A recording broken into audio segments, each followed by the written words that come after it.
Le manque d'encadrement des combattants des groupes armés actifs dans le groupement Katoy en territoire de Massissi et qui se rendent depuis un certain temps au FRDC devient source d'insécurité dans cette entité. Selon les autorités coutumières locales, ces anciens combattants retournent dans leurs anciens bastillons, créant ainsi de l'insécurité, un frein au développement de cette entité du territoire de Massissi. Les détails dans cet élément.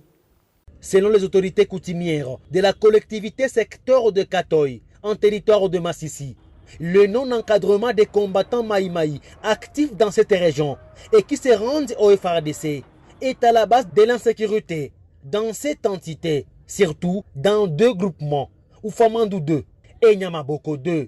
Et avec cette période de guerre-là, les groupes armés ont été trop multiples ici chez nous. Mais il y a une certaine période, à partir du mois d'août 2019, les groupes armés ont commencé à quitter la brousse, surtout dans les groupements Kibabi 2, dans les groupements Luindi Kamboule, groupement Nyamaboko 2 et Oufamandou 2.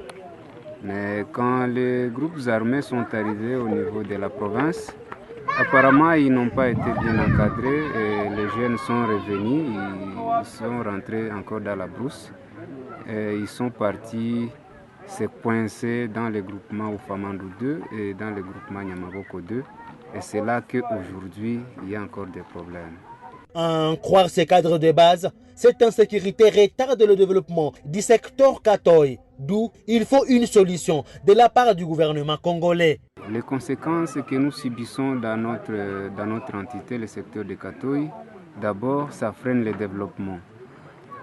Quand il freine le développement, le secteur de Katoy ne fait pas entrer des recettes compte tenu de cette situation des activismes des groupes armés. Donc, il y a le frein de développement.